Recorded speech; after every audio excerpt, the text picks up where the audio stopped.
Hey everyone, thanks for joining us. This is the first episode of the Canadian Geekcast. We are a brand new podcast hosted by Canadians, as pretty evident by the show name. And I would have to say we're all pretty big geeks in our own regards. So I think it's a pretty good Huge. meshing of yeah, we're huge geeks. So on this particular podcast, we're going to be covering kind of a variety of topics from video games to films and TV, gadgets, various tech. Occasional story might get a little political depending on what's going on in there. But we're going to try and kind of have a broad range of topics. But seeing as this is our very first episode, let's get to know our hosts a bit better. So I'm going to be asking a few questions actually to each of them. And so we're going to start off with let's start off with Josh. Josh is our first host, and so Josh, could you kind of tell us a little bit about who you are and what do you do? I'm Josh. I work in IT for my real life job, and I have a site, Pixel Serial, that I like to write and post my reviews and thoughts and comments on video games. And that's kind of it.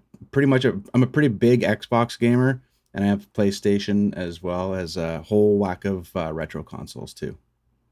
Nice. Now, as you mentioned a few times, you're a big gamer. What was your first foray into video games? Where did you kind of get your start? At my buddy Eric's house when we were like 8 or 9, he had the Atari, and it was Berserk, which I believe was the first game to really kind of make people question whether or not video games caused violent people. Nice. Now, and well, does it? Are you a very violent person now? Has it affected you anyway? Are you pretty violent? No, I'm really not.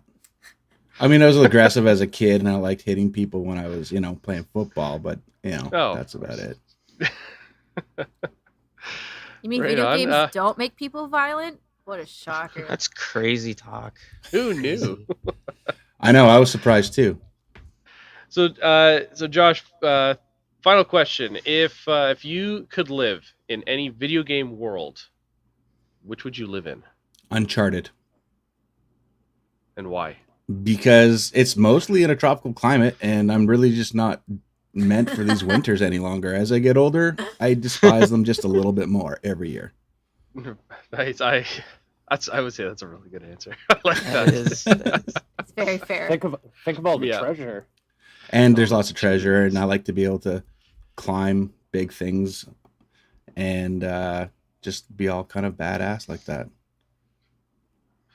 Very nice, very nice. So next up, we're going to find out about our host Steph. Hey, Steph. What's up? What up, fam? Literally everyone hates me already. Like, yeah. It's like, oh, she's gonna be like that. So, Steph, can you tell us who you are and what is it that you do? So my name's Steph, and I work at a digital marketing agency, not in games. Hopefully that will change soon. So I do like websites, digital marketing, social media, PPC, SEO, that kind of garbage. Wow. Well, I mean, come on. We all watched enough Black Mirror to know that stuff. It's going to be the death of us all. That's true. But yeah, that's basically who I am and what I do. I also will be the annoying person who uses all that crappy Gen Z slang because I love to use it ironically. Nice. So, Steph, what was your first entry into the world of video games? Where did you get your start? So for me, I think the earliest it started was at my cousin's house because they were a bit older than I was. Mm-hmm. And they had an N64 in which we played GoldenEye, and I don't remember the name of it, but it was some kind of like snowboard kids game. It wasn't 1080. No, it was like these tiny kids that were snowboarding. I don't recall the name of it, but I remember the game quite vividly.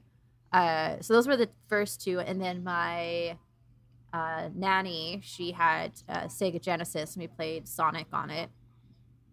So that was like my first games, but the first console we owned as a family was the N64 and Game Boy Colors with Pokemon. And Cool. Pokemon basically like just defined my childhood, along with like the N64.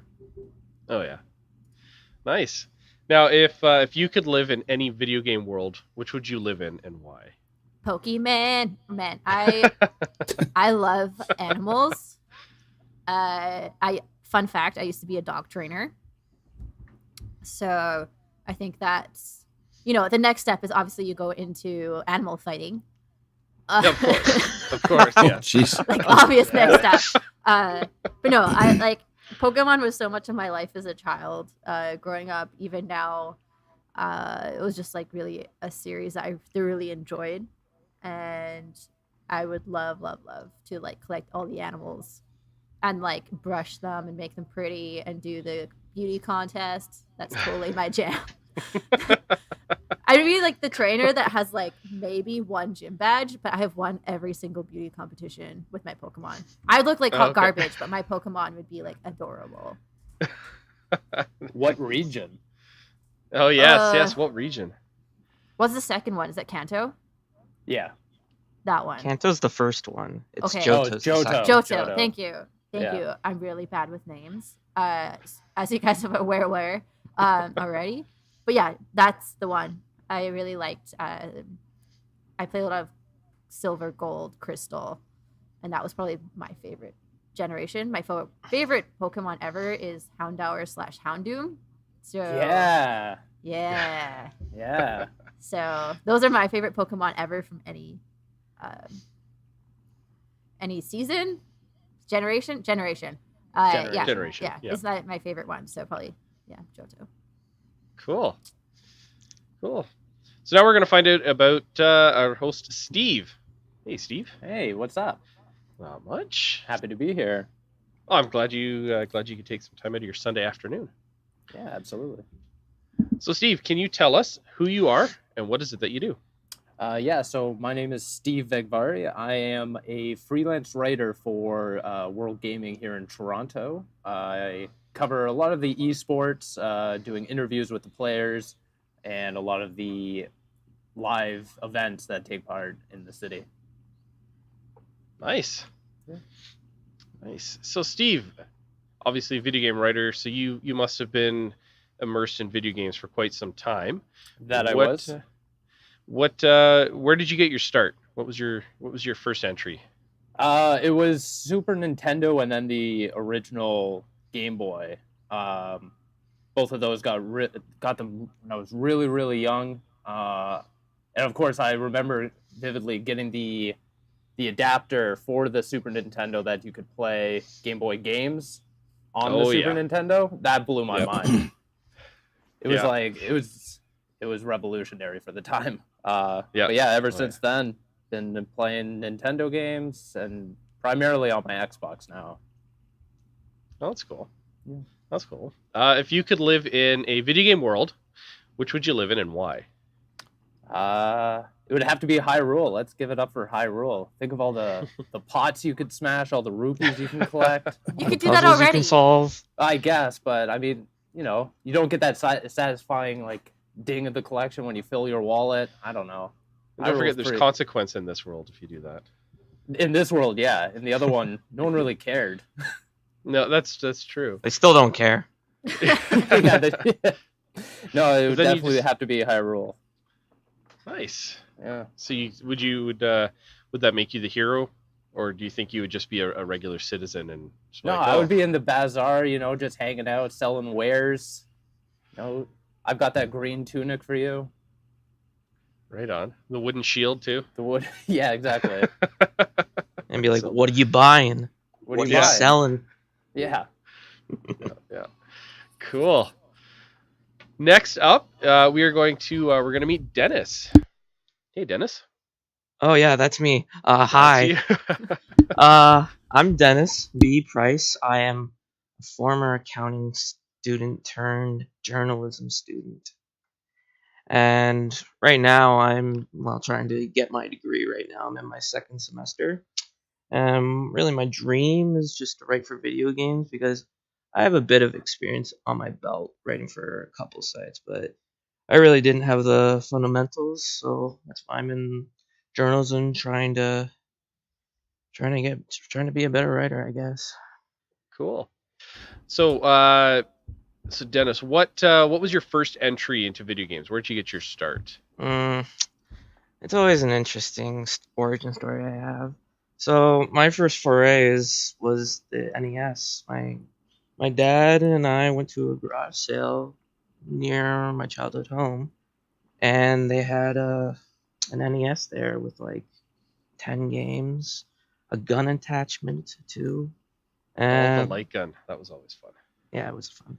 And pretty much the only game I played on that was the original Mario Bros.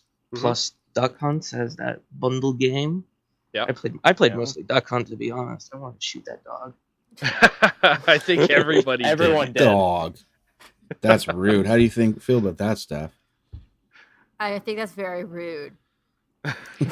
Says the one that wants to go live in a world of animals that must fight. Hey, I said that I wouldn't do that. I said I would be in the beauty pageants. Oh, that's true. That's true. I don't want to be the very best. So Dennis, if you could live in a video game world, which would you live in and why? I feel like this is a cheat. I want to say the Kingdom Hearts world because I could go into many other worlds. Ooh. Yeah, plus I wanted to be the main protagonist of a spin-off game nobody ever played. So that'd be nice. No one played most of Kingdom Hearts, so I mean there's 12 games.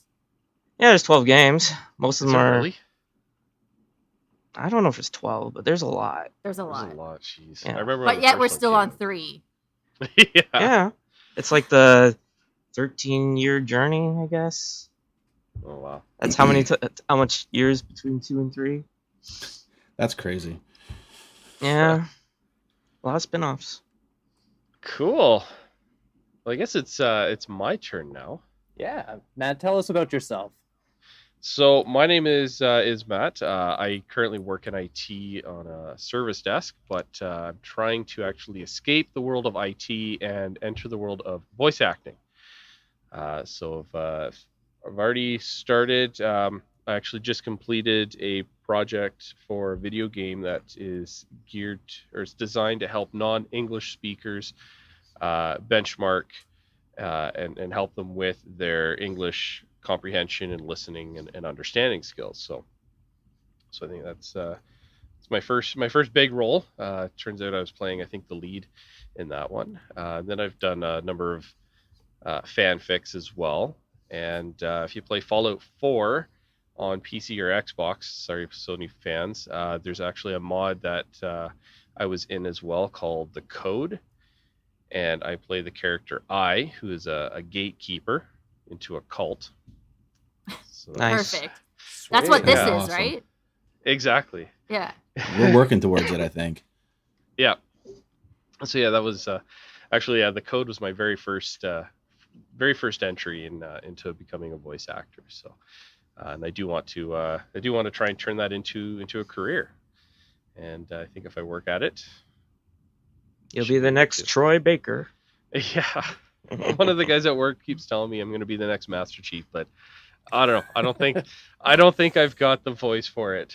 I'm not. It's not deep and gruff enough. I think I need more cigars and whiskey, though. They can add that in post. It's fine. That's what autotune's for. That's true. Yeah, very true.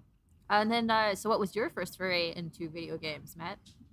So my first entry was also with the NES, and actually I remember going to. Now I don't remember what store, if it was Kmart or Zellers, because they both kind of look the same. But I remember going with my dad and picking it up. Didn't know what we were getting or what it was all about. And yeah, NES with Super Mario and Duck Hunt. Just like Dennis, that was kind of the one that we played the most of, and pretty much it just kind of went from there. We were definitely a big Nintendo house. We ended up having each of the Nintendo systems. So we got the Super NES and N64 and GameCube all for Christmas, and then the Wii is the first one that my brothers and I pooled our money together. We actually camped outside of Best Buy and everything to get that. So and And then it was maybe 6 years ago or so is when I joined Camp Xbox as well. Boo. Kinda No, just kidding. branching out a little bit. Yeah. Easy. I have a PS3 behind me as well, and I am planning on picking up a PS4 at some point because there's so many good games across all the platforms that Best you'd be doing a platform. disservice if you limited yourself just to one. So That's very fair. Yeah. So what's the video game world that you would live in? video game world, I kind of was leaning a little bit towards Hyrule, like Steve was a little bit, but He wants to break all the pots. Come hang Yeah. out. yeah, go hang out by the Deku tree. But that or actually kind of the world of Oblivion, Elder Scrolls Oblivion, because I've been okay. playing that quite a bit, and just I don't know, just the magic and just always being able to go on an adventure and everything, just seems really cool. So Very kind of, similar to Hyrule it is very in its similar. own regard. Yeah. Just Yeah. not as colorful. No. That's Nothing true. says that's living true. like running for your life from a dragon or orcs, eh? Oh, exactly. The people aren't as Yes. meme-tastic either, and the world's not nearly as broken. So 5 out of 10. Yes. That's true. so yeah, that's me.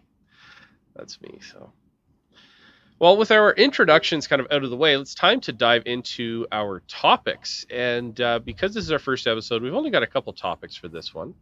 Our first one, actually, I think we're going to go with is from just recently. There was EGLX in Toronto, and so I'm going to pass this one over to Steph, because Steph, you were actually there, weren't you? Yeah, and so was Steve. Yeah, that I was. We actually met up Yeah. very briefly, yeah. And he saw the madness, which was my experience of EGLX, which was very different to everybody else's, I would say the average gamer's experience, simply because I am friends with a lot of the local devs, and I made a lot more. So I was a lot more industry specific. So EGLX turned out to Twitter Meetup Con 2018. It was just me meeting people I've been like following on Twitter. They've been following me, and then them introducing me to their friends. So I think at one point on the Saturday, I just sat for like 5 hours at one table because I would be chatting with someone, and then they'd introduce their friend, who would then introduce their friends, and then other people would leave, and then someone else would come, and it was just like a mess. I think Steve Just a little experienced bit, some of yeah. that. You saw Yeah. what my day was like. Yeah. So I went to the Mixer on the Friday, Industry Mixer, which was actually really fun. It was almost one of the highlights of the con for me, which is weird because it was like the exclusive party thing. But there was 2 really cool games there that we got to experience. So basically all of EGLX was very student focused for the games that they were showcasing. Shared in college, I think. Right. So at the Mixer, they had a bunch of 4th-year students showcasing their projects from that year. And one of them was like really, actually both of the games I really liked were very impractical. It's not something they would sell.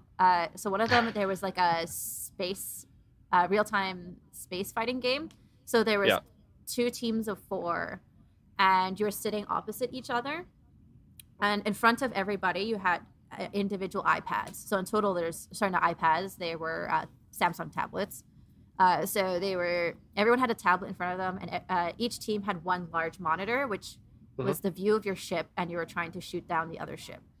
So everyone on their iPad had a different job. So there was one person who was doing the special effects that your ship had. So you could have an invisible shield. You could have like a jammer of the other spaceship. You could have shields, that kind of thing.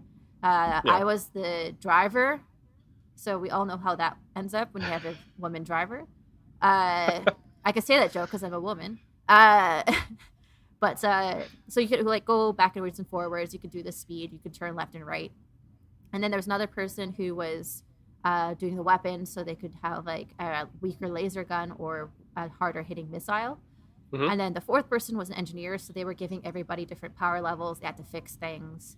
And yeah, so our team got absolutely destroyed.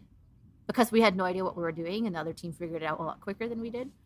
It was a lot of fun. It was a lot of talking with each other and yelling, but really impractical because I don't know if anyone's ever going to have 8 tablets plus 2 monitors. But very fun, regardless. And the other one was using PSVR, or not PS, the PS Move. Sorry, PS Move controllers. Yeah. So one person had 2. They had one in the front, one in the back, and they were called the Sword Master. And then everyone else, there was 4 foam swords with another Move controller attached to them. And basically the whole thing is 1 by 1, you'd go and attack the Sword Master and then try to touch their PS Move controller. And they had like 3 hearts of life, and we could just go in and attack 1 by 1. It was really funny. The meta of the game completely changed depending on the group that played. So yeah, they're like really fun games, but it's kind of a shame that they were so impractical that we won't see them probably. But great work by the students. So that was the mixer. I also met Jesse Cox, which was fantastic because I've been watching him in co-optional for at least 4 years. Actually, it's probably closer to 5 now. And they really were the reason I got into indie games and wanted to get into the industry in general. So that was great. I got to tell him how much I was like, yeah, thank you for your work. Have a little fangirl, you know. And the best part is we did it in front of these like super scantily clad anime girl booby pillows. Yeah, I saw that picture. Oh yeah, that picture I saw on Twitter. Yeah. Where I'm still waiting for you to ship mine, by the way. Next time. Okay. And yeah, I guess what everyone here wants to hear about is I actually also won a pitch competition. Yeah. Yeah, really tell us about that. Congratulations. Thank you very much. So basically, at EGLX, they had a pitch competition. So 27 or 28 entries, and then it was down to 6 finalists. So I got to go up there and pitch how I wanted to make a marketing agency here in Toronto for game developers. Mm-hmm. So just helping with their marketing strategies. I won't give all of my industry insight as it's not really off the ground yet, but it was pretty exciting because there's a lot of excitement because there's nothing like that near Toronto. Mm-hmm. And game devs here, they can apply. There's a lot of government grants for game devs, which is why Ontario's the second or third largest. It's the second. Second? Quebec is first. Okay, yeah, that's right. So BC is a close third for game devs. There's 171 game studios in Ontario alone, and that's growing about 25% every year. I didn't know that. Okay. Yeah, it's pretty crazy numbers. Wow. And there's no PR and marketing firms here. There's one in Vancouver, there's one in Ottawa, there's one in New York. But with the grants that they get, if they don't use people in Ontario, they give up a lot of their tax credits. Interesting. So when their budget's very tight, they miss out a lot. And there's also not enough flexibility in the market to help them out. So I came up with this, and they liked it, so they gave me some money, and they're also willing to be my mentors to get it off the ground. So that was super exciting. So hopefully over the next few months we can get that off the ground, and eventually it will be my full-time job. Awesome. Hopefully. Don't forget SK Steph. Yeah. So yeah, that was pretty cool. But as for EGLX itself, and sorry, I will talk about the other finalists because there's some really cool folk up there. So one of them was Oddbird, ODDBIRD. I think these guys are going to be really cool and are guys to really look out for in the future. They're 4th-year students, but yet they've already had a game that has been played by Jesse Cox and Multiplayer Mayhem, as well as a bunch of other YouTubers. It's called Arrowhead, I believe. Mm-hmm. They're going to kill me if I get that wrong. I believe that's what their game is called, and it's really fun, like multiplayer game where you're these awesome little like bird folk, and you have arrows, and they actually have different draw strengths, and it's just chaotic mayhem. Really fun, really solid. Did not know that was made by students, if that talks to their credibility at all. It was really, really good game. And their next game that they won pitch money for was for a superhero game that's going to have like random superhero powers. It looks like it's going to be a lot of fun. But they're really nice guys. They have really good heads on their shoulders. They're really creative. Their games have a very unique aesthetic. And yeah, I think they're going to be the next, like, I think they're baby behemoth is how I describe them. So Cool. behemoth is Yeah. battle block theater, alien hominids, Yep. pit people. I'm forgetting the other one where you're knights. But yeah, I think they're really awesome, and people should look out for them. I think they're going to be a real threat. They also had Falling Squirrel, which is a really cool name for a studio. And they're doing a game for people who are visually impaired or blind. It's all audio based on like stereo headphones. It's going to be like an RPG using only audio cues, which is interesting. Oh, cool. And the final guys was Mighty Yell, and these guys are making a really cool con game. So it's I think it's like the Great Con, I think is what they're calling it. And there's going to be things like you have to distract people, so you're having a conversation with them, and there's going to be cues in the words, and you have to hit those QTEs in order to keep them distracted while you like pickpocket them or. Nice. And apparently everything, depending how you do it, affects everything down the road. So if you con someone, you get caught. Like, so they will tell other people to be careful of you. Again, really unique art style. Looks like it's going to be a really cool, good game. They've got a really solid team behind them. They won the most amount. I think they won $50,000. Yeah. Wow. That's great. That That's actually awesome. sounds like a really cool game. It looks really cool. Don't know what. I'm doing really bad at pitching everyone here. I'm not sure what consoles or anything, but everyone should go check out these people. They're all amazing. As for going back to EGLX, I think as an average gamer, I would have been a little disappointed with the con. There wasn't. They're kind of do it as PAX Canada. That's how they keep trying to pitch it. Yeah. There wasn't that many cosplays. There was a lot of guests, and their guests were really well dressed up. There was a couple of friends, but yeah, there wasn't that many. I mean, if you compare it to like Fan Expo or other local things, I do know the guys that organize EGLX, so just full disclosure there. But also their only large game company was Nintendo, so they didn't have any showings by PlayStation or Xbox. And the Nintendo was only showing their older games. Steve, feel free to help me out. I remember seeing Pokken. Yeah, Pokken Tournament was there because Set to Destroy. Esports. Yeah, esports, exactly. They had that on the main stage. Set to Destroy's Alistair came out to do like an open invitational, so anyone could jump in, challenge him to a match, and hope they beat him or whatever. Yeah, no, I'll let you finish up stuff, and then I'll. I just couldn't remember what else there was. Honestly, there's nothing new. It was that and like Pokken Tournament, and man, I'm really blanking, but I think like Mario Kart was on one of the switches there. I think they might have had Splatoon 2. Yeah. I saw Lovers in a Dangerous Space Time. That's all I remember. I didn't really spend a lot of time there because I have a Switch, so exactly. I played most of these games, or I know what they are, so it wasn't that interesting. Yeah. I think a lot of it still is centered a lot around the esports. They had 4 large stages at the very back on the main floor, and they were mostly, I'd say 90% esports oriented.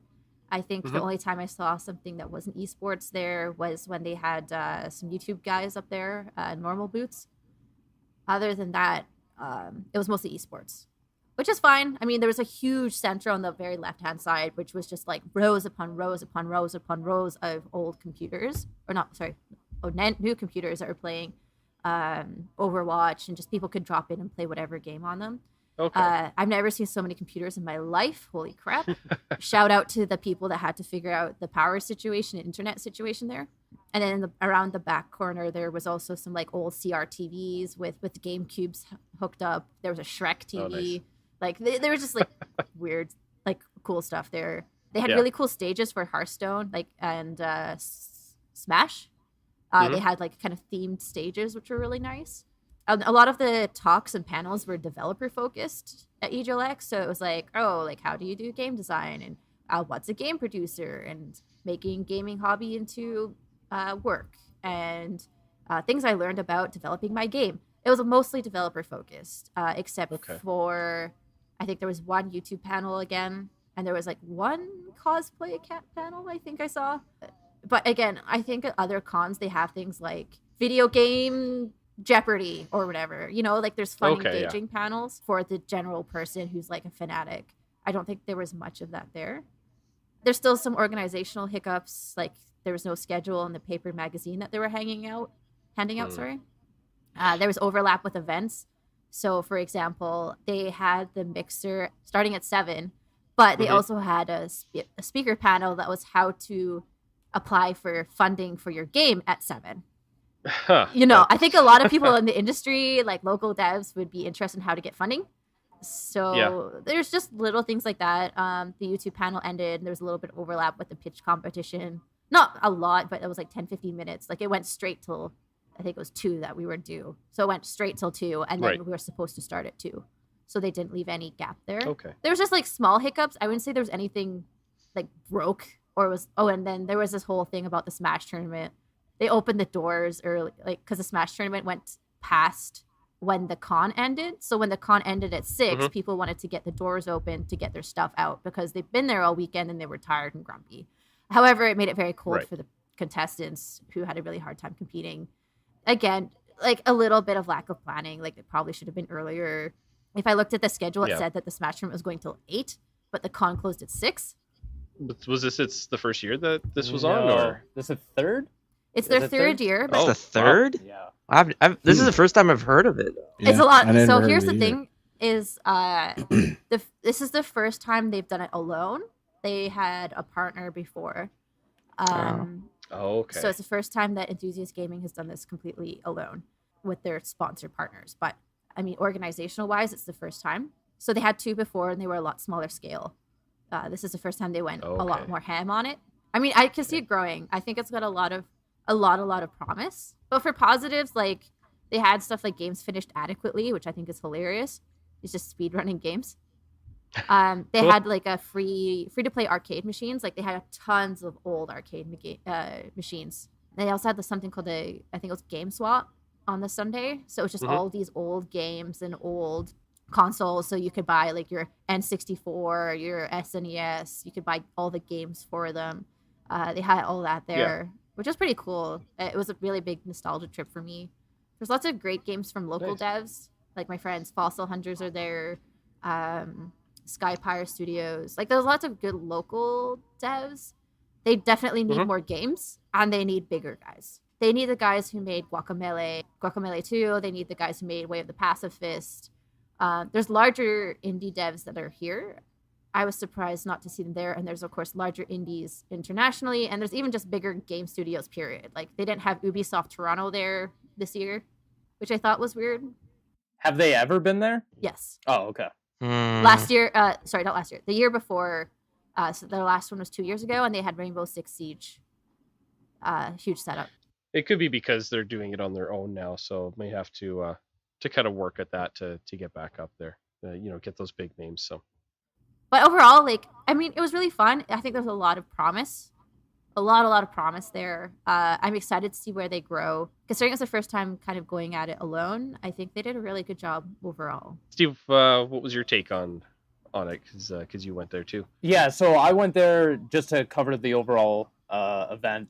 Nothing in particular. Well, I mean, the esports was definitely going to be a major draw for me on coverage anyways. I went in completely blind. I know that they, like Steph was saying, they've had 2 other events. I never participated in those. So I went completely blind, not really expecting or knowing what to expect. To be honest, like she was saying, like to an average ticket goer that's just looking for an experience of like, gaming enthusiasm or anything like that, it was pretty disappointing, to be honest. Yeah.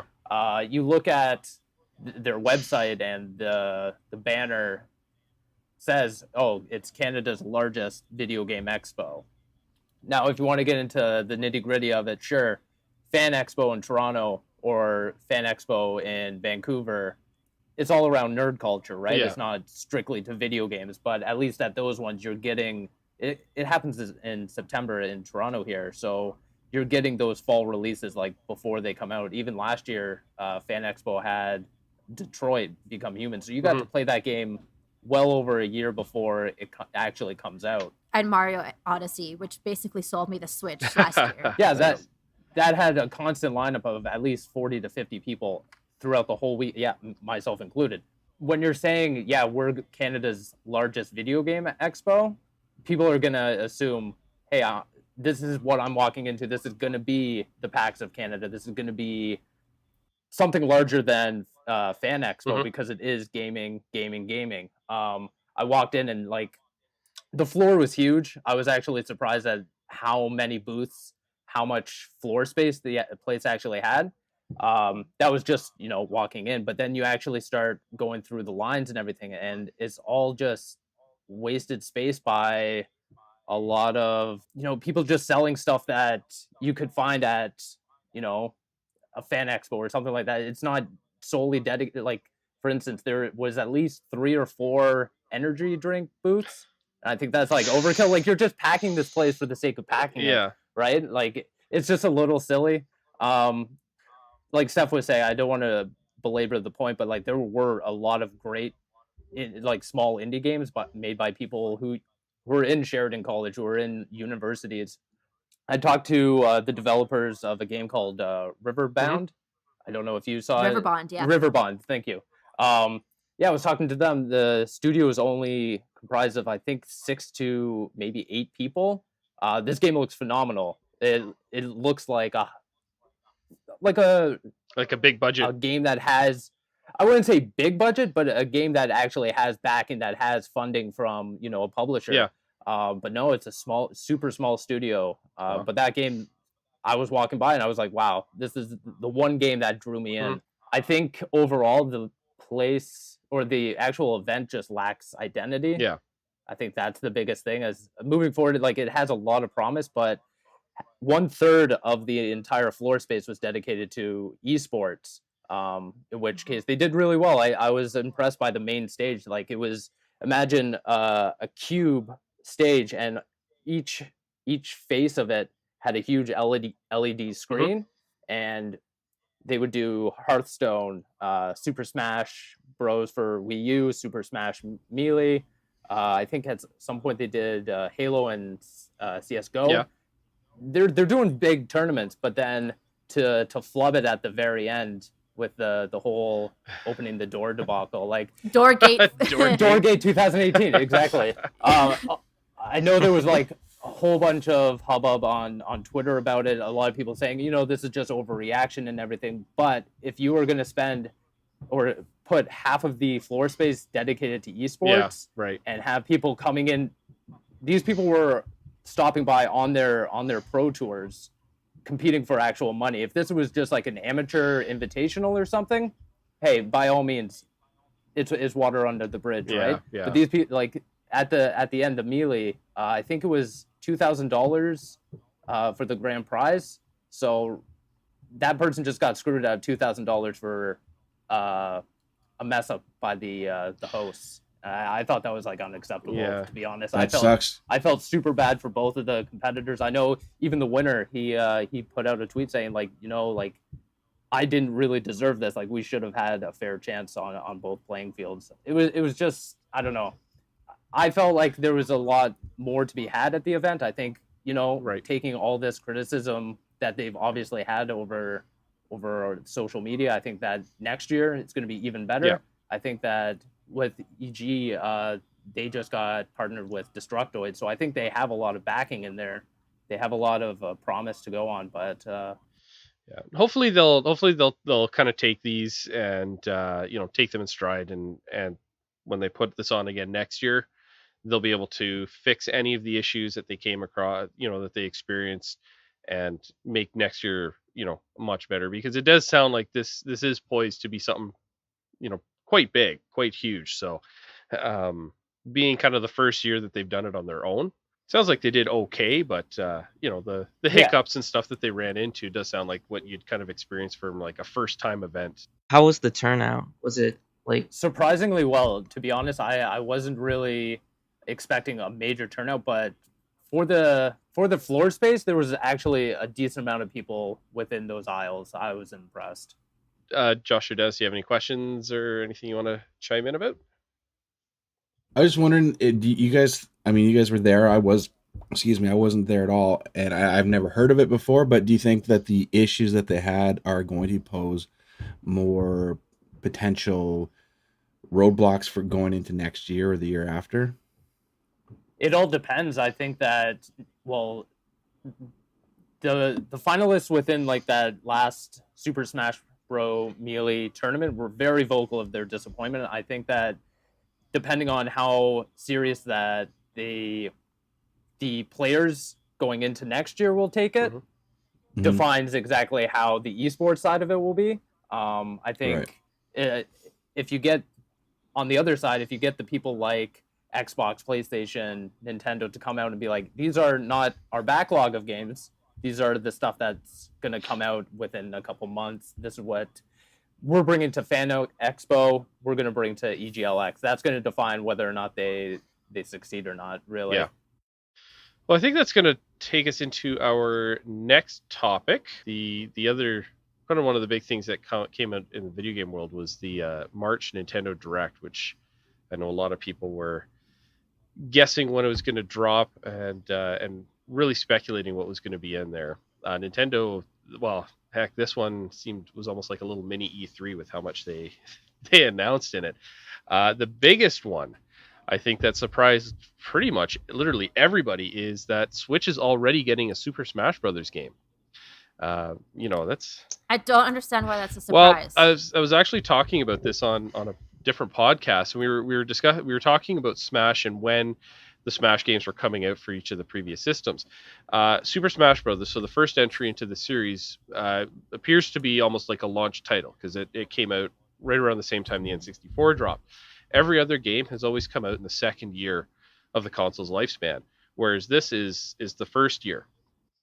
It's the Switch is just it'll be the second year. It's the second year. We're now into year 2, but a lot of these other games were coming out well into or towards the end of the second year into year 3 of the console's life. So that was kind of a big surprise. And now the big question that I know a lot of people, it seems people are split is the support of the Smash Wii U, or is this going to be an original new title? And everybody is ripping apart the trailers and everything, saying, and I even saw somebody was looking at the copyright notice, and at the end of the trailer is like, this is a new title because this is what the copyright says on this one. And if you look at all the previous ones, it's like let's just wait a couple more months. I guarantee we're gonna get something at E3.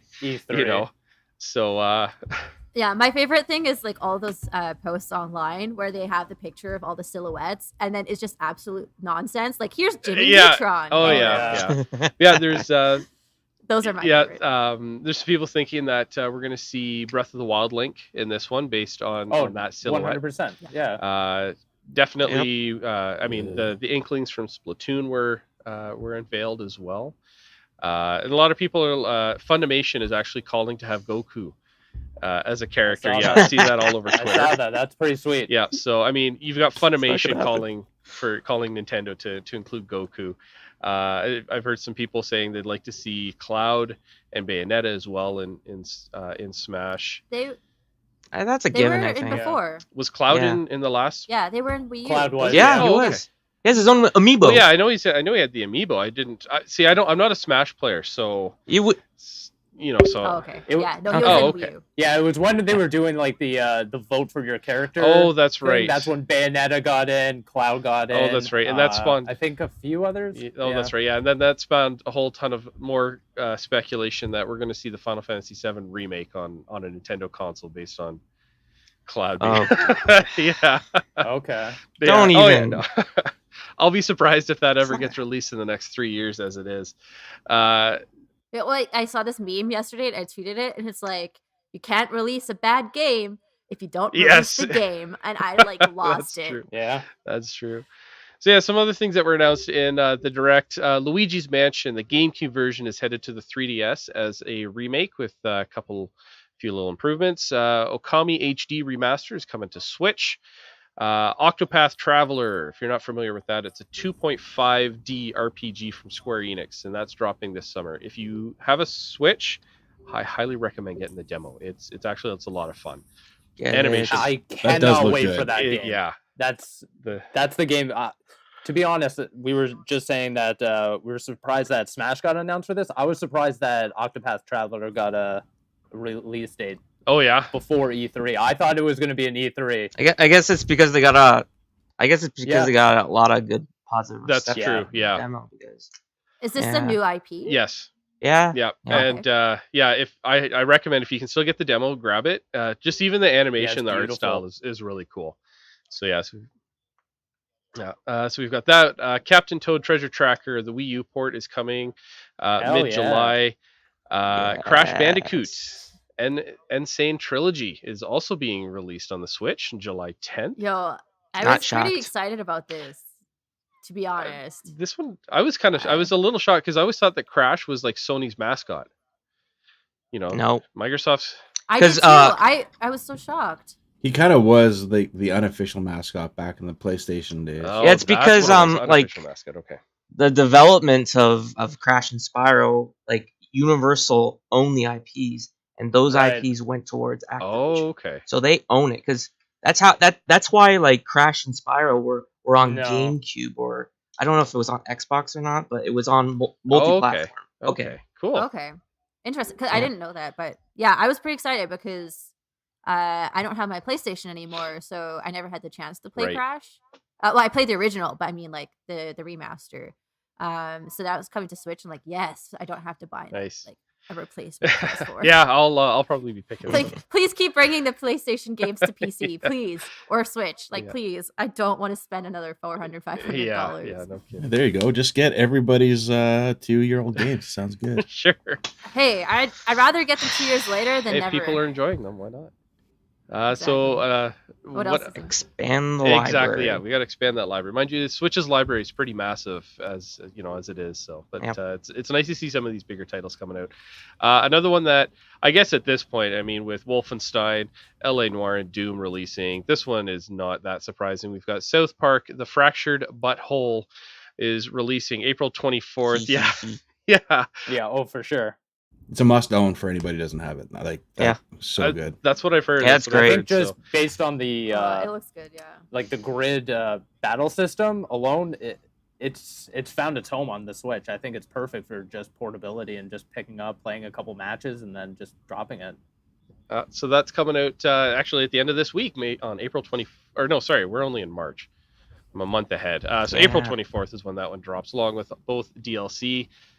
Surprising nobody, Dark Souls Amiibo is a GameStop exclusive, which annoys Amiibo collectors worldwide. I'm an Amiibo collector, but Came out of nowhere. I did not expect a Dark Souls amiibo. Why is that a problem? That it's a GameStop exclusive? because it's going to really limit how many Yeah. people can actually get it, or you'll get as a result, you're going to have scalpers. They're going to pick up copies and they're going to buy these.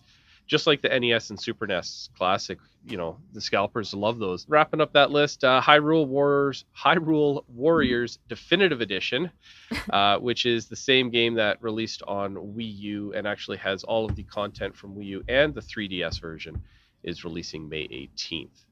So that one's coming out too. If you like the Fire Emblem Warriors series, and if you like Legend of Zelda, Hyrule Warriors is definitely one to pick up. Now, Matt, let me ask you a question. This you were mentioning Hyrule Yes. Warriors Definitive Edition, how it's just the Wii U version with the 3DS version, with all the DLC and all that. What do you think about Smash? Do you think it's going to be like this, or do you think this is Smash 5? If it is a new title, if it is a port, then I think it'll combine both the Wii U and 3DS. Like, because there wasn't that Mario Kart Deluxe Well, Mario Kart Deluxe was just Mario Kart 8. Just you had with the DLC. The DLC included, and all the characters unlocked from the go.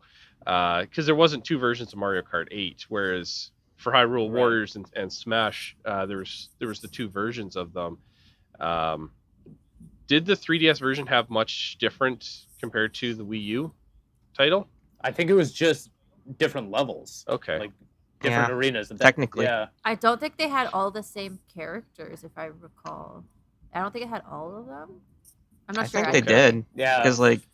Because of the development of the 3DS version, why the ice climbers were in Smash 4. Exactly. Oh, that's true. All right. Yeah, Okay. that's what I remember. Yeah. Well, I think if it is a port, then we'll probably just. I mean, we'll see the levels. I think we'll see the Yeah. 3DS If it's a levels. port, I'm pretty sure there will be like riots on the street. I think regardless, I think people are just excited to Oh. get Smash off their Wii U and onto a console they want to play. That's true. Yeah. Reddit just exploded when that got Yeah. announced. It was crazy. I like.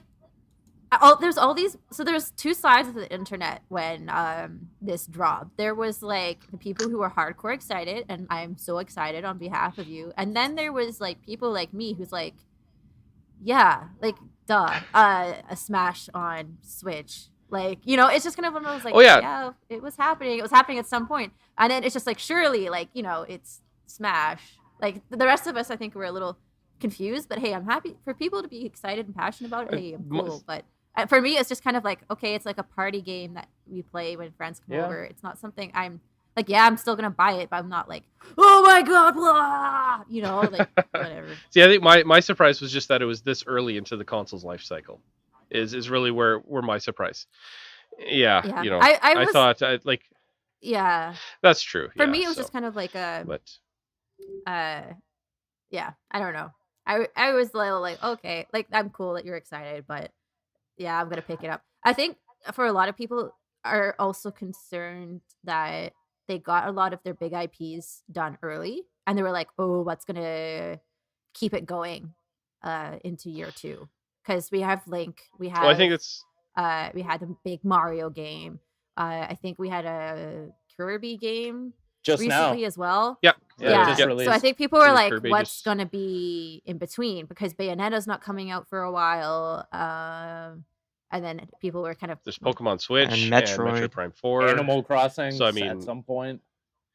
Yeah, you know, yeah. But you know, E3 this year is probably going to be interesting. It's going to be interesting to see what Nintendo and Microsoft do, because they're both Microsoft should I think is going to be doing Yeah. something pretty huge as well. We'll at E3 this see. year, But I just so. look at this. I just look at this list, and I'm like, okay, Super Smash Brothers, Captain Toad, Hyrule Warriors. They're obviously going through their list and being like, okay, let's get these top tier games that we had on Wii U, bring them over to the Switch, add a little extra, like a little extra in there, a little extra sauce, and then release it. Like, I'm surprised that Mario Maker hasn't been announced, because that seems like Yeah, a that's true. no-brainer. See, that was a discussion that I had on my previous podcast, was about Mario Maker, and Mario Maker works beautifully on the Wii U and on the 3DS for the simple fact that they both utilize a touchscreen and a stylus. So you have a lot of control over that. Whereas on the Switch, unless you're using motion controls, you don't really have that kind of precision. Oh, true. And I don't expect to see somebody holding their arm, you know, like some of these levels. Dear It God, has a touchscreen. they probably take hours to do. No it has stylus. a touchscreen, yes. However, stylus. if you're not sitting, that would make it a handheld Yeah, only true. game. True. And you know, unless you know, and I don't see people standing holding their arm out, because you know, for an hour pointing at their screen to build these levels. That's a very good point. So Mario Maker on the Switch is one that I'm in the skeptical that it's going to get released camp. I'm skeptical that it would get released, just for the simple fact that control wise doesn't really work too well. Like you can use, I think you can use the Yeah. D-pad and everything on a controller to make your levels, and it's horrible. You need the stylus. So That's fair. Can I bring So, up a yeah, really but- quick side topic on the Switch? sure. So I saw this really heartwarming story recently going around Twitter about how the Nintendo Switch basically saved a game developer from closing. Oh yeah, I heard about Really? that. Yeah. So basically, what happened is they came out with this. It was a small indie dev. They came out with a game and it completely failed on Steam because their discoverability is garbage, and I hate it. I feel really bad for indie games right now and on PC. But when they released it on Switch, I think it sold something like 300% more copies in the first 5 days. I did hear about that. Do we- And it saved their studio. Do we know Which what is the awesome. developer is? Blossom Tales is the developer. Oh, okay. yeah, okay. I had no idea. Well, even That's wow, incredible. so that saved nice. Yeah, so Yeah, Blossom Tail revenue 20 times more on Switch than Steam. Holy cow! Switch gamers buy even games. well, it's Even SteamWorld Dig 2 sold 10 times more on Switch than Steam. yeah, it's a really hot topic for indie devs right now. Everyone's trying to get over to Switch or to the Switch right now.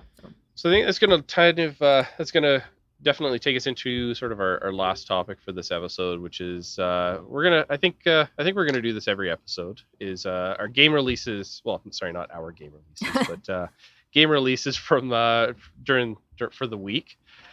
Okay, so we already talked about Gollum. That came out recently on March 13th, and that's on PSVR. For the past March 15th, Surviving Mars. Has anyone played that? I have not, but I No. definitely was looking at it earlier today, and I'm like, I have like $150 on my account. I should possibly use it. Oh, I want to play it. Yeah, I'm thinking about it. It's like a city builder on Mars. You know what? That's it. I'm buying it. You guys, yeah, forget it. Nice. Let us know how it is And- next week. I will. And Surviving Mars is out on PC, PS4, and Xbox One. And on the Nintendo side, Kirby Star Allies for Switch came out on March 16th. So another Kirby game. Not interested, but it looks cool. I'm gonna start playing that right after this recording, so maybe next week I'll have some thoughts. For cereal? Nice. Oh, all right. Cool. Sweet. And a game that's coming out on the 20th is Assassin's Creed Rogue Remastered, which is an Assassin's Creed game I am very fond of. Yes. It's a really good game that I think if you haven't played this game, you totally should. Agreed. I loved Assassin's Creed Rogue, and when I played that one first before. Was it Unity? Black Flag Unity? that came up? The next one. Oh, Anyways, I there's some crossover there, and I played Rogue, and I was blown away by it. That's probably like one of the games that a lot of people missed out on because it originally didn't come out on the next gen consoles. yeah, because 2 Assassin's Creed games came out. That's year. right. There's 2 Assassin's Creed games that year, and a lot of people I think skipped it because it wasn't on the new consoles. And now that it's coming, if you are an Assassin's Creed fan, you should probably play that. Yeah, I'm a diehard Assassin's Creed fan, and like you were saying, this was the only one I haven't played because it came out at the same time as Unity, and I was like, well, I gotta plug in my Yes. 360, buy this game, just to unplug my 360 again. So I'm really excited this is actually coming out. It was well worth the effort of plugging the 360 back in, Steve. I'm For telling sure. But now I don't have to. Yeah. you. Well, now Yeah, you you don't have to. you waited. Yeah, exactly. Yeah, I was kind of not the same way, but because I didn't have a PS4 at the time, so I just went with Rogue as my like. If you love AC4, then you're gonna like Rogue. It's just more of the same, but with an anti-hero of sorts. So fun. Yeah, Yeah. it's so fun. Also coming out on March 20th is Assault Gunners HD Edition, coming to PC and PS4. And Attack on Titan 2. Yes. Yo, the first one looked so legit. I kind of. I think somebody's Yeah. excited. Wow. Dude. I didn't Okay. think here's the anybody thing. played it. Here's the thing with Attack on Titan. I think it's overhyped, to be honest. Yes. It gets worse and worse. Like the first season was very good, second season meh. Apparently the manga is god awful as you get later on. But the game looks amazing. You get. Does anyone know what like Attack on Titan is? I know what it is. I've watched it. Yeah. Yeah, okay. But the gameplay actually looks really solid. And like you're actually legitimately fighting titans using the wires. I can't remember what the technical term they use for it. It looks really legit. I watched someone like play a lot of it and it looks really solid. So yeah. Didn't they just like- come out with the first one like last year? No, last year? I think it was 2 years ago. Was it 2 years? Yeah, I think it was. Oh, Yeah. okay. But it looked legit, so I'm hoping this one is just as good. Yeah, it was like a while ago because the first one was on Vita, I think. Oh, okay, so it was a So while it was a ago. while Okay. ago. Yeah, No, it was on PlayStation. that's what I said. Oh, sorry, I thought you said Vita. Vita, PlayStation Vita. Oh no, I thought it was on PS4. Yeah, it was on PS4. I just remember it being on Vita too. Oh, okay, got it. First episode. Yeah. Also, Hey, what else do we have coming out? yeah, we got Sea of Thieves coming to PC and Xbox One. I need to Also jump in on this one Yes. because I'm a big fan. I played the hell out of this game in the beta. It was fun. I know there was a lot of stuff that was locked away. Yeah. I am super Yep. jazzed. I got my code last week and I was super pumped and I fired it up and I got Heisman with the servers aren't online error, and that really made me sad. And I have to wait until Monday night. But I am going to be playing Yep. the shit out of that before, pardon my language, before I go away next week because I I'm win. super jazzed. Yeah. I win. I wasn't the first one to swear. I know you weren't. Yeah. Personally, Yeah, can't I will. wait I will for be this. playing the crap out of this too. Yeah. Yeah, we need to So- squad up. Yeah. Yeah, I was just gonna Absolutely. say, I've heard mixed things about this purely in the fact, from what I've heard, it's a lot of fun for role play and as a group. It may or may not be fun as a solo experience. I was Not wondering at if all. you could talk to that a little. No. It's fine yeah, as solo. that's it. Yeah. Okay.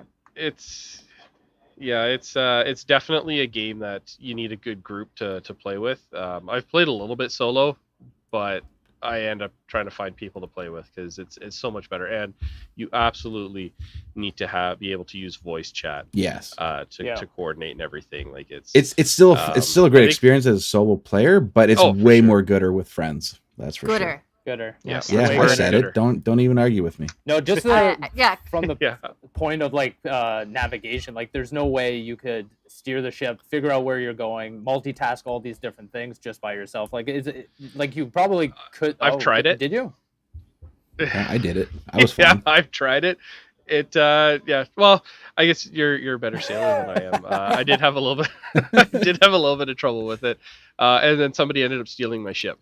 Yeah, I've heard some pretty when I horror was, stories. Like someone, they logged on to another group, and because they didn't have voice chat, they were just locked in the bridge for like 45 minutes Yep. because they didn't trust Yeah. them. Yep, you can. Get That's locked on okay. the brig, yeah. That's fine. That's perfectly 45 acceptable. minutes? Yeah. Yeah, whatever. 45 minutes. Well, see, Use your microphone. Yeah.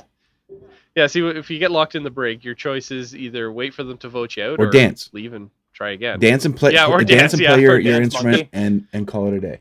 Yeah, exactly. Yeah. One game actually. This is a funny story. I was playing with a couple of the guys from the Xbox One mod team, and then a couple of Twitch streamers. And this was also being broadcast on Twitch to I don't know how many people. But in the middle of we were playing, all of a sudden you hear somebody snoring, Oh my god. and one of our party members completely fell asleep right in the middle of playing. Luckily, we were on the ship at the time. We weren't on an island or So something. it's obviously But yeah, very he riveting fell asleep. gameplay if you fell asleep. I guess to be fair, he had been up since like 2 a.m. or something, and at this time it was almost midnight for most of the guys. So, but yeah, he fell asleep. So we locked him in the brig, and then I think at that point he realized what had happened when he woke up and just logged off. Didn't say anything, just disappeared. He ghosted Should have you. sunk the ship with him locked in the brig. That's what I would have done. We totally should have. Yeah, sailed off the edge of the map. So, Yeah. So what else do we have coming out? Next we have Valkyria Chronicles 4 for PS4 coming out on the 21st of March. This is a series that I can speak on because it's one that I got into on PS3. First one is like great, and I played the second one on PSP a long time ago. So, and plus they released the remaster on PS4, so there's this like motivation from Sega to continue the series on. Is Even it like though- a- It's like a strategic RPG. it's like anime style too, right? Yep. Yeah. Okay, I know it. It's kind of similar to the Tales of series, no? Yeah. There's some similarities there. Not from like the setting, but at least from the art style. And Um, gameplay-wise, Okay. Not really. No. Okay. No, it's different. Because it's like a war RPG. It's based in Okay. war. Okay. Like It's kind of based off World War II in a way, but in anime.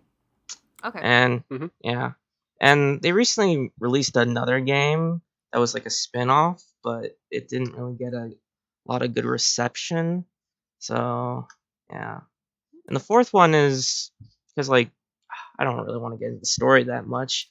So there's like two sides of this war, and in the first one small country is where the main protagonists take place.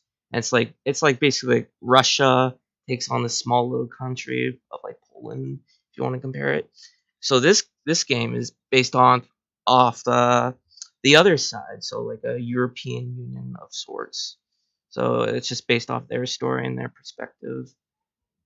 It looks good, but I'm still a little unsure if it's will be good because of the last game that came out, which was horrible. Sure. Oops. Yeah. Yeah. So hope it's good. Next game that's coming out on the 23rd is A Way Out. That's coming out on PC and PS4 and Xbox One. I will have that. Whoever gonna play that with me, please let me know because I need the second Yeah, I'll play with that with Only- you. 100%. deal. I cannot wait for this game. 100% deal. Let's do it, Steve. Let's do it. Remind me which Nice. game this is. It sounds familiar. This is the game that's It's like Prison Break yeah. co-op. Yes. Okay. Yes, this looks Yeah. amazing. Yeah, it Yeah. does look amazing. Like the only thing I remember about it, like I remember at the Game Awards when that guy was talking on stage and shitting all over his publisher. Like, dude, what are you doing? Yeah. But that it was looks hilarious. like a great game. Yeah. I don't know if I'll buy it, but Good old Joseph Ferris. That's it. Yeah, that's his name. yeah. Oh man. Highlight. Cool. Highlight. Yep. F the Oscars. Awesome. Moving on. That's right, you did say that. Yeah. Yeah, The moving next on. game that's coming out on the 23rd. This game I'm very excited for. It's Detective Pikachu for the 3DS. I have it pre-ordered. I have the amiibo pre-ordered. I am all into this game. Have I you want seen it in how my big? hand. Have you seen how Yeah. big the amiibo is? Holy Yeah, crap! it's huge. son. It's way bigger than the original Pikachu amiibo. So I can't wait to get my hands. Are you going to be first in line for the movie too? Oh yeah, there is a movie. There is Ryan a Reynolds. movie. Oh, there is. That's right. I forgot. He's so dreamy. Nintendo is going all out with turning like Yeah. films and stuff right now. I mean, Hashtag not my so- Pikachu. because I think when this concept first came out, everybody's like, let's have Danny DeVito voice Yeah, Detective Pikachu. I remember that. Yeah, I'm not joking. That would be hilarious. Would have been great. That would be funny. No, sorry. Hard no. I like the concept, but the second they made Pikachu talk, I was like, no longer sold. Bye. Only talking Pokemon that's acceptable is Meowth. That's it. There's no other And exception. it's only because No. he learned how to speak. Everyone, no, I'm out. It wears me out too much. It's like that weird movie quote scene where it's like Oh, that where everyone was just like, "What?" That Oh, was yeah. me. That was me. I'm like, not my Pikachu. yeah, but this is Detective Pikachu. This is not OG Pikachu. It's two totally different. Okay. Last entry. Nino Kuni 2 Revenant Kingdom for PC and PS4. This is another game I'm getting. I don't know why I'm buying so many games when I have like stories, dude, for my school newspaper. But I must hate myself because How I'm do you into buy this. so many games? You're a student, for God's sake. I don't know. I got a lot of free time. I was And gonna say, money. he has more free time than like people who work a lot. I guess. I'm But jealous. yeah, like Yeah. I'm excited because this is coming to PC, and I didn't play the first one, but I've heard so many good things.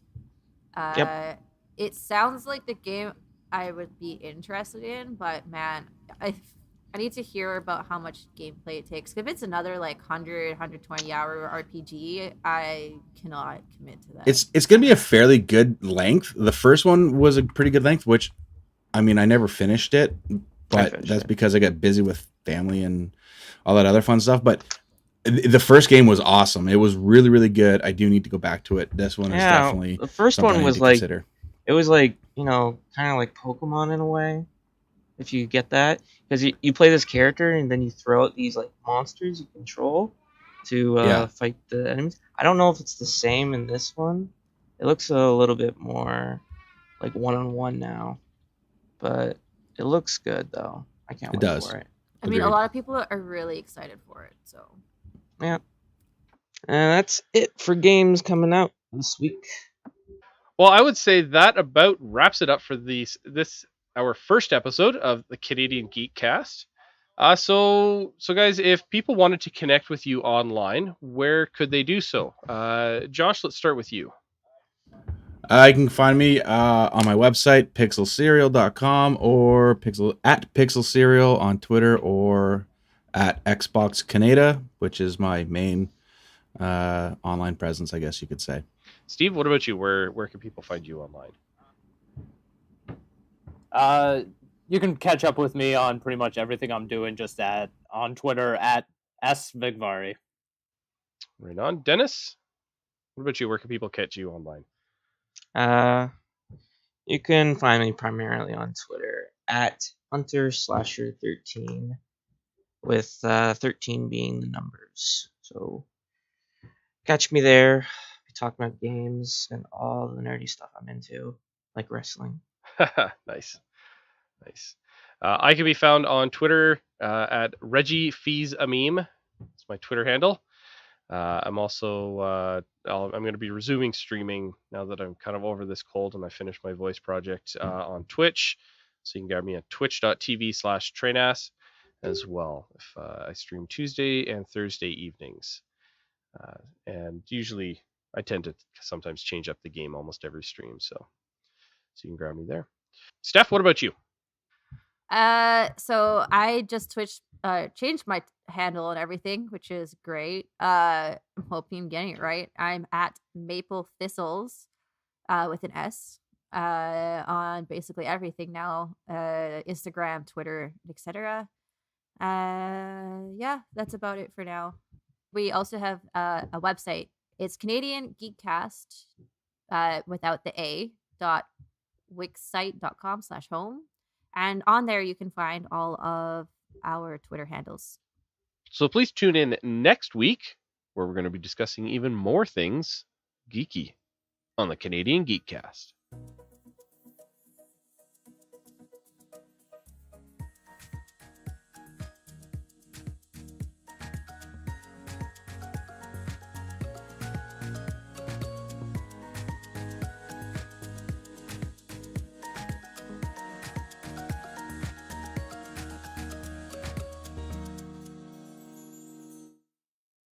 The same geek time, same geek channel. Really? I love that. Really? Yeah. We're ending it like that? Okay. I was watching the Adam West Batman series with my kids. And it was like, and I was typing out some of the stuff. I'm like, all right, we'll just do that. No, I love it. Wow. Love it.